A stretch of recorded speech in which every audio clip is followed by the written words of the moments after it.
Trong nón trường, con tuần dài tối, nâng cá bật đầm miên đầm lầy. Nơi khung bầy bày tòng đỏ sốt ạt mùi, miên sát chỉ tràn rút nâng chỉ mùi khnia đòi sốc sản.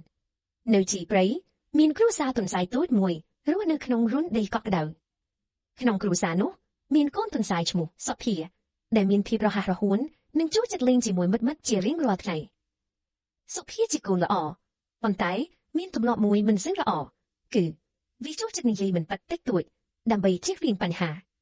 Bị khá, vì cứ thả, này giấy tay bằng tịch mình ấy tề. Này muối, sọc hìa lên bao chỉ mùi mất nơi cái tuần lệ tuổi. Vì lột chặt bal, vì bạn múc bal từ lượt tiếc tôi giờ bỏ sát có bừa mùi, để rút nơi cái bài tập. Bal bàn bà đầm bột tiếc, hai thứ ở cả tốt tốt nơi lừa đầm bột. ហើយសុភាធ្លាក់ចុះមកដីវាមិនរងរបួសធ្ងន់ទេប៉ុន្តែវាឈឺនិងភ័យខ្លាចណាស់ពេលវាត្រឡប់ទៅផ្ទះម៉ាក់បានសួរថាកូនធ្វើអ្វីបានជាមកវិញមានធូលីពេញខ្លួន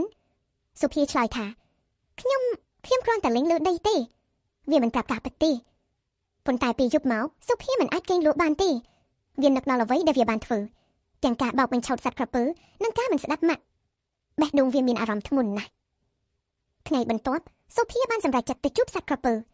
វានិយាយដោយស្មោះថាសុំទោសកាលពីម្សិលមិញគឺខ្ញុំជាអ្នកបុកបាល់ទៅលើផ្ទះនេះខ្ញុំភ័យហើយខ្ញុំបាននិយាយមិនពិតសត្វក្រពើមើលវាបន្តិចហើយនិយាយថាការនិយាយការពិតគឺក្លាហានណាស់ខ្ញុំសូមអភ័យទោសឲ្យអ្នកប៉ុន្តែសូមកុំធ្វើបែបនេះទៀតសុភាមានអារម្មណ៍ស្រាលក្នុងចិត្តយ៉ាងខ្លាំងបន្ទាប់មកវាត្រឡប់ទៅផ្ទះហើយប្រាប់ម៉ាក់អំពីអ្វីដែលបានកើតឡើងទាំងអស់ពីការឡើងដើមឈើរហូតដល់ការធ្លាក់ម៉ាក់មិនខឹងទេប៉ុន្តែញញឹមហើយនិយាយថាម៉ាក់សប្បាយចិត្តណាស់ដែលកូនមានភាពស្មោះត្រង់ការនិយាយការពិតគឺសំខាន់ជាងអ្វីទាំងអស់ចាប់តាំងពីថ្ងៃនោះមកសុភាបានផ្លាស់ប្ដូរវាក្លាយជាកូនដែលស្មោះត្រង់និងស្ដាប់ពីឪពុកម្ដាយមិត្តក៏ជឿទុកចិត្តវាឡើងវិញផងដែរមេរៀនការនិយាយការពិតអាចធ្វើឲ្យយើងមានភាពជឿទុកចិត្តនិងសុខសាន្តក្នុងចិត្ត